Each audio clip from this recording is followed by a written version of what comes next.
নমস্কার, আমি সুমন। আজকের এই ভিডিওটির মধ্যে দিয়ে আমরা মানবাধিকারের 3টি প্রজন্ম নিয়ে আলোচনা করব। প্রথমে আমরা খুব সংক্ষেপে মানবাধিকার বলতে কি বোঝায় একটু জেনে নিই, তারপরে আমরা আমাদের মেন টপিকটা আমরা ডিসকাস করব। দেখো, মানবাধিকার হলো মানুষের সহজাত বা জন্মগত কিছু অধিকার। এই অধিকারগুলোকে কেউ কোনোদিন কেড়ে নিতে পারে না, ঠিক আছে? এবার মানবাধিকার নিয়ে আমি সেপারেট একটি ভিডিও বানিয়ে রেখেছি, তোমরা ওই ভিডিওটা একবার দেখে নিও। এবার আমরা মানবাধিকারের 3টি প্রজন্ম নিয়ে একে একে আলোচনা করব। প্রথমত হলো first generation of human rights. দেখো, প্রথম প্রজন্মের যে মানবাধিকার, এর মূল বিষয়বস্তু ছিল সিভিল ও পলিটিক্যাল রাইটসগুলো, মানে পৌর ও রাজনৈতিক অধিকারগুলো। এই পৌর ও রাজনৈতিক অধিকার কোনগুলো? যেমন freedom of thought and expression, মানুষের চিন্তা ও মতামত প্রকাশের স্বাধীনতা। ফ্রিডম অফ মুভমেন্ট, মানুষের চলাফেরার স্বাধীনতা, মানুষ এক জায়গা থেকে অন্য জায়গায় অবাধে চলাচল করতে পারবে। ফ্রিডম অফ অ্যাসোসিয়েশন, যে কোনো সংঘ, সমিতি, সংগঠন গড়ে তোলার স্বাধীনতা। রিলিজিয়াস ফ্রিডম, যে কোনো ধর্মীয় মানুষ কোন ধর্ম সে পালন করবে সেটার প্রতি তার একটা স্বাধীনতা। রাইট টু লাইফ, জীবনের অধিকার, এবং এই জীবনটা হবে সম্মানের সাথে বেঁচে থাকার মতন একটা জীবন, মানে right to life with dignity, ঠিক আছে? রাইট টু লিবার্টি, স্বাধীনতা থাকবে মানুষের জীবনে, ঠিক আছে? রাইট টু প্রপার্টি, সম্পত্তির অধিকার থাকবে। ফ্রিডম ফ্রম ডিসক্রিমিনেশন, কোনো রকম বৈষম্যমূলক আচরণ কোনো মানুষের সাথে করা যাবে না। ধরো কারো ধর্ম, বর্ণ, জাতি আলাদা, তো সেইগুলোর ভিত্তিতে কোনোদিন কারোর সাথে কোনো রকম ডিসক্রিমিনেশন করা যাবে না। সকলেই সমান থাকবে, ইকুয়াল থাকবে। একজন ব্যক্তি হিসেবে, মানুষ হিসেবে যে সে জন্মগ্রহণ করেছে, সেই জন্মসূত্রে প্রত্যেকেই যেহেতু মানুষ, তাই প্রত্যেকের একই ধরনের অধিকার থাকবে। তাই এক্ষেত্রে কোনো রকম কোনো ডিসক্রিমিনেশন থাকবে না। তারপরে কি? ফ্রিডম ফ্রম স্লেভারি, কোনো রকম দাসত্ব থাকবে না, দাস থেকে মুক্তি পাবে মানুষ। ফ্রিডম ফ্রম টর্চার, যে কোনো অত্যাচার থেকে মানুষকে মুক্তি দিতে হবে, অত্যাচার করা যাবে না মানুষের প্রতি।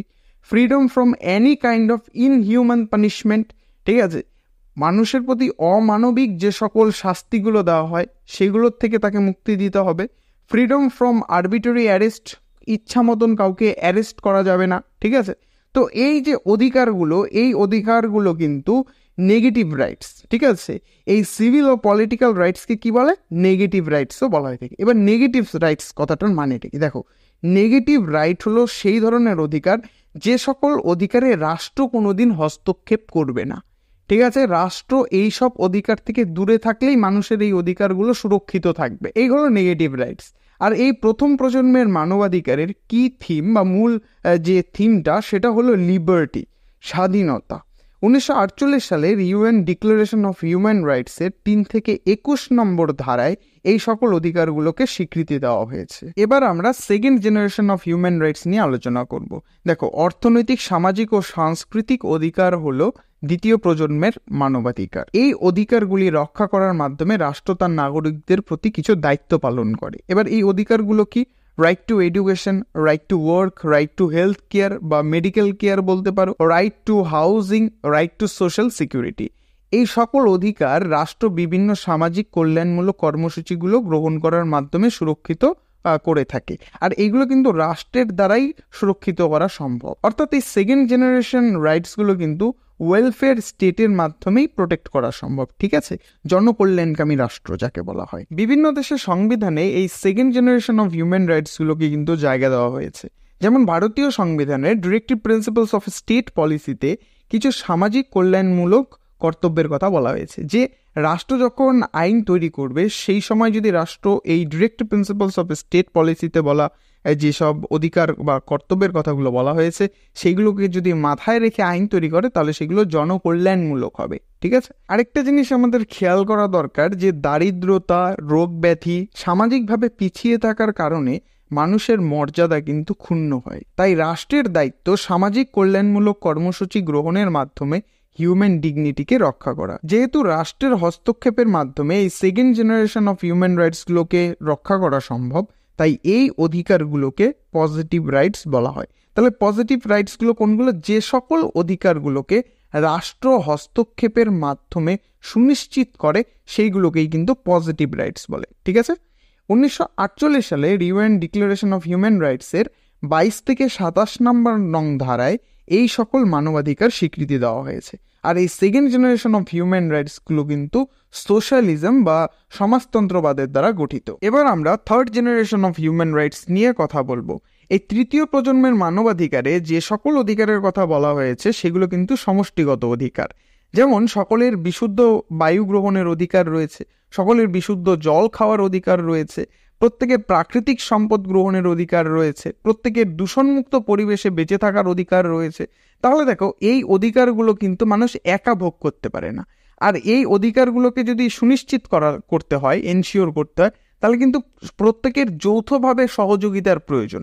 প্রত্যেকের সাহায্য ছাড়া কিন্তু এই অধিকারগুলোকে কিন্তু আমরা কখনোই ইমপ্লিমেন্ট করতে পারবো না। এছাড়া আরও দেখো অনেকগুলো অধিকার রয়েছে এই থার্ড জেনারেশন অফ হিউম্যান রাইটসে, যেমন শান্তি ও সংহতির অধিকার, আত্মনিয়ন্ত্রণের অধিকার, উন্নয়নের অধিকার, সাংস্কৃতিক ঐতিহ্যে অংশগ্রহণের অধিকার, সুস্থ পরিবেশের অধিকার।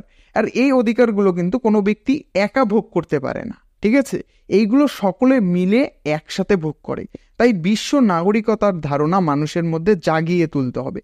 আমি একটা দেশের নাগরিক, ঠিক আছে? ধরো আমি পার্টিকুলারলি আমি বললাম আমি ভারতের নাগরিক, তাই ভারতের আবহাওয়ার প্রতি আমার দায়বদ্ধতা, যাতে ভারতের দূষণ কম হয়, এই হয় সেই হয়, সেদিকে আমি খেয়াল রাখবো। কিন্তু আমার মাথায় এটা আসছে না যে ভারত তো একটা পৃথিবীর পার্ট রে ভাই, তাই না? ভারত তো পৃথিবীর একটা অংশ, হ্যাঁ কি না? তাহলে ভারতের আজকে বায়ু যদি দূষিত হয়, সেটা কি শুধু ভারতের মধ্যে সীমাবদ্ধ থাকবে? আমার পার্শ্ববর্তী দেশের মধ্যে কি সেই প্রভাবটা পড়বে না? অবশ্যই পড়বে। পার্শ্ববর্তী দেশের সাথে সাথে পুরো ওয়ার্ল্ডে সেটার সাথে ইম্প্যাক্টটা হবে, হ্যাঁ কি না? তো এটাই বলা হচ্ছে যে থার্ড জেনারেশন অফ হিউম্যান রাইটসে যে সকল অধিকারের কথা বলা হয়েছে সেগুলো কোনোদিন কোনো ব্যক্তি একা ভোগ করতে পারে না, সেগুলো একটা সমষ্টিগত ভাবে মানুষ সেগুলোকে ভোগ করে। তাই এই তৃতীয় প্রজন্মের মানবাধিকারে যাতে মানুষের মধ্যে সৌভ্রাতৃত্ববোধ, সহযোগিতা, সংহতি, এই আদর্শগুলোকে যাতে জাগিয়ে তোলা যায় সেই দিকে নজর দেওয়ার কথা বলা হয়। এই তৃতীয় প্রজন্মের মানবাধিকার 1945 সালের পরবর্তী সময়ে মাথাচাড়া দিয়ে ওঠে। সেই কারণে 1972 সালের স্টকহোম কনফারেন্স হয়, এরপর 1992 সালের রিও আর্থ সামিট হয়, যাতে এই তৃতীয় প্রজন্মের মানবাধিকারগুলোকে রক্ষা করা যায়।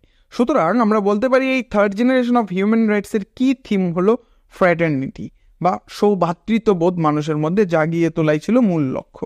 এবার আমরা নতুন একটা সংযোজন হয়েছে যে fourth generation of human rights.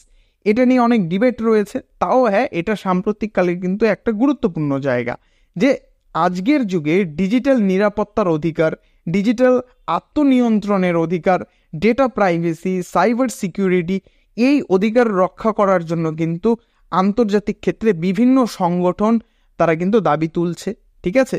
আর এই তিনটে জেনারেশনে যে সকল অধিকারগুলো বলা হয়েছে, এই প্রত্যেকটি অধিকার রক্ষা করার জন্য আন্তর্জাতিক ক্ষেত্রে বিভিন্ন সংগঠন রয়েছে।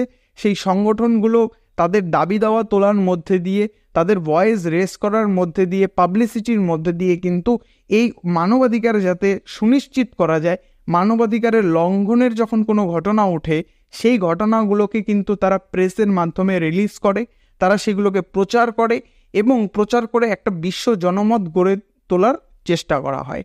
তো এই ছিল আজকের ছোট্ট একটা ভিডিও। যদি তোমাদের ভিডিওটি ভালো লেগে থাকে অবশ্যই ভিডিওটিতে একটি লাইক, কমেন্ট এবং আমাকে কমেন্ট করে জানিও যে ভিডিওগুলো তোমাদের কেমন লাগছে।